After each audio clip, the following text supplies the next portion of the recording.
Okay, welcome back to our creative writing class. This is our final lesson together for my students in Myanmar. Please remember that if you need anything, I'm always here for you, even though our course is coming to a close.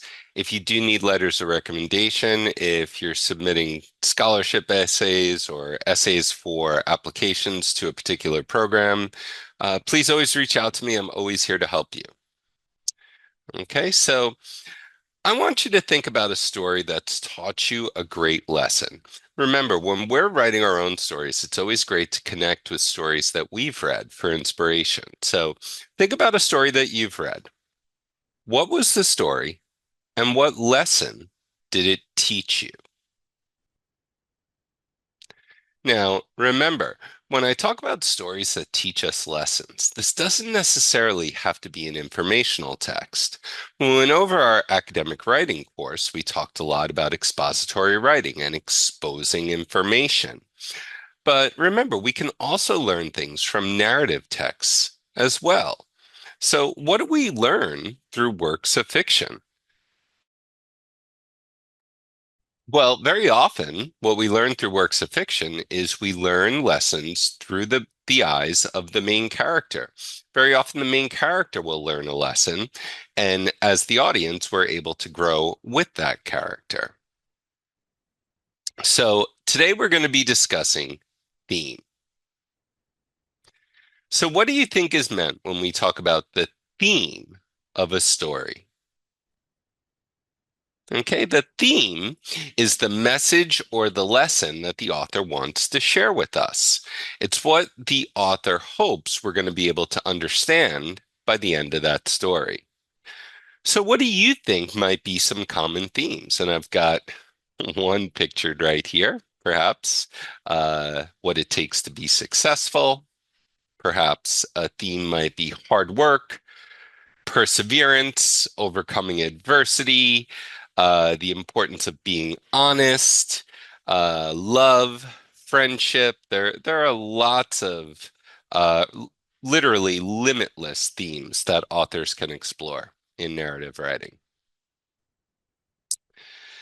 What about this story? This is a very famous fable, The Tortoise and the Hare. What does this teach us?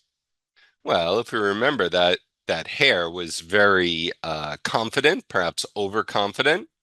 And the tortoise was not. The tortoise was very slow, but we learned that slow and steady wins the race, right? There's this theme of perseverance and hard work and never giving up. And we also learn a lesson about the dangers of being overconfident. What about in The Boy Who Cried Wolf?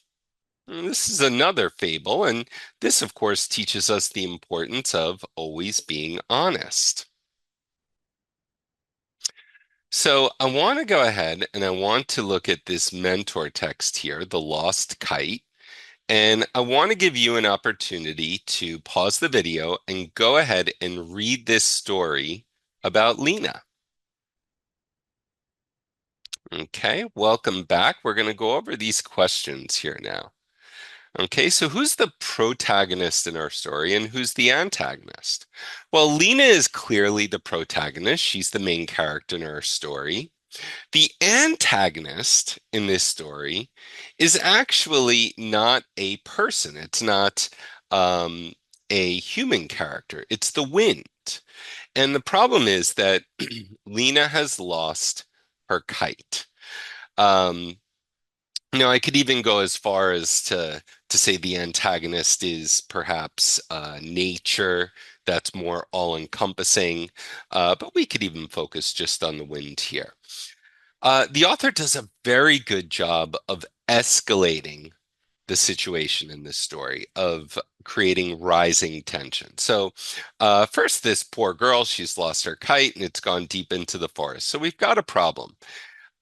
Then, as she goes into the forest, we can see here that it's bigger and darker than she remembered. So, now this problem's getting a little bit bigger.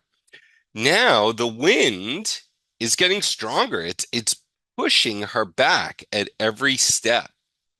and she's encountering these branches that are getting caught in her hair. There are these increasing challenges that she's facing. Then we can see here she's stumbling over rocks and roots, so there's a lot of physical challenges here. Then we can see she gets to the point where she sees her kite. And I think it's very natural for a reader at this point to think, Lena has solved the problem. But unfortunately, she hasn't. The author uses a plot twist, and we can see just as she's about to grab it, unfortunately, it gets blown higher up into the tree's tallest branches here. So really, we've come to a climax. We've come to the point of the greatest tension in the story. And eventually, Lena waits for the wind to subside, and she's able to get that kite.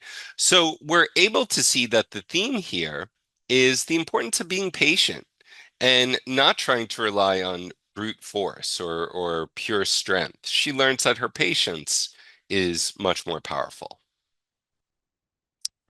So authors have several strategies when they want to present theme to the reader. One is showing how characters can grow or change. Another is through the use of symbols, which is can be a little bit more difficult and it's oftentimes less direct. Another is through the use of dialogue. And finally, another is by creating a strong resolution to the problem. So let's take a look at each one. Okay, showing character growth. Okay, this is when characters change throughout the story. The character might have a particular flaw, and by the end of the story, they learn a particular lesson. So we grow with the character. How does Lena change? Well, one of the things I love about Lena as a character is she's so determined. She faces all these challenges in the forest, but she's not giving up.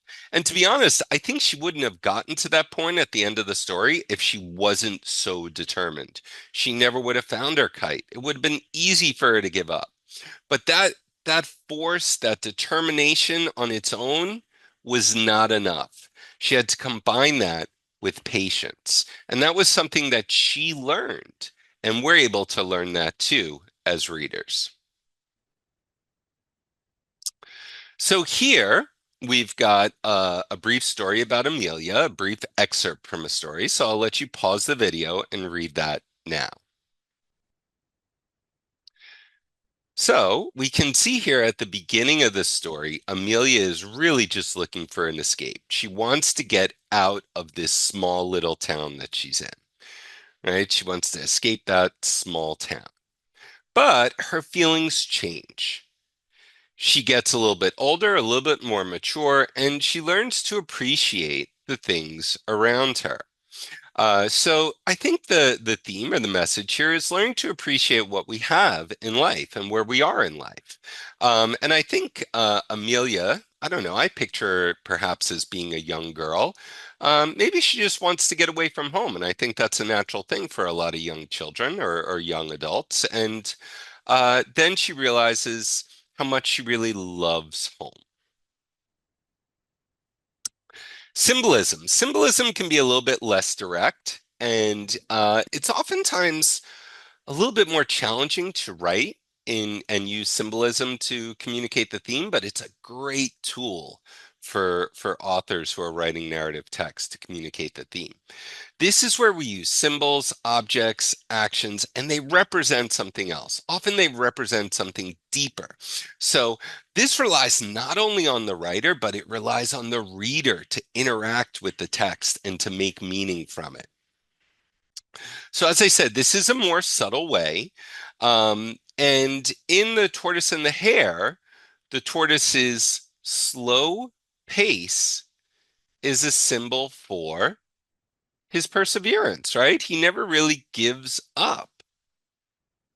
So let's take a look here at this excerpt. And I want you to go ahead and pause the video and read through this now.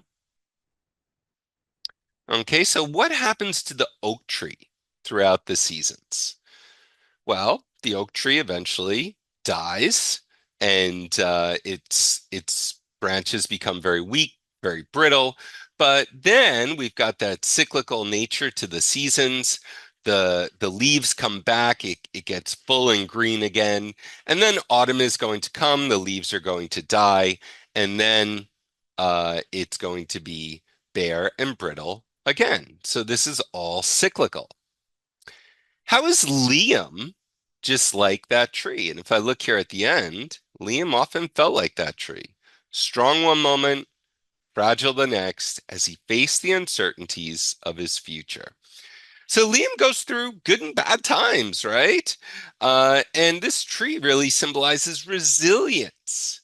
And Liam has to work to be resilient in the face of uncertainty.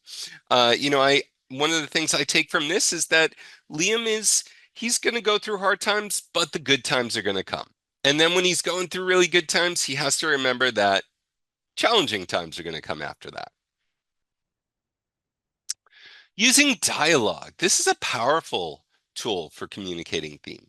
Dialogue between characters is a very it's a more direct way to reveal theme than simply using symbolism.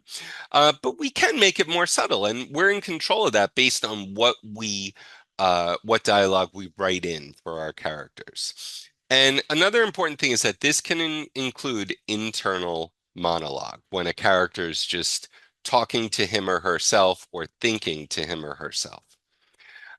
In The Boy Who Cried Wolf, the villagers directly tell the boy the consequences of lying, and that helps communicate the theme to the reader. So here we've got a beautiful story about Jonah and his grandmother. So I'll let you pause the video and go ahead and read this brief excerpt here.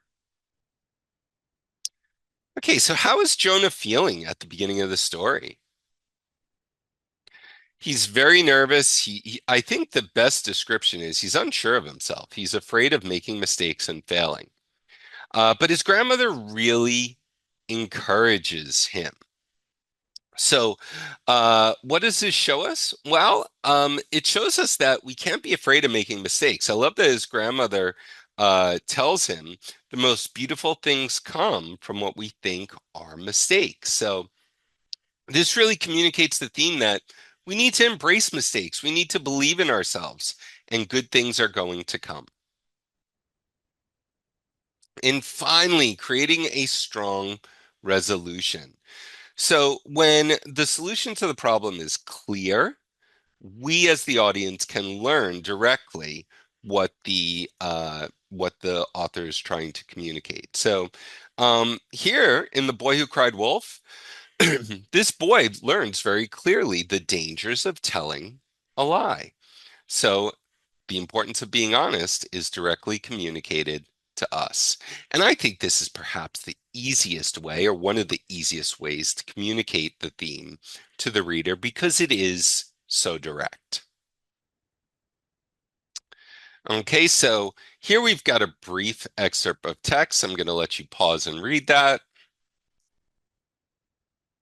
So, how is Sarah's response to losing the game different than what you would expect?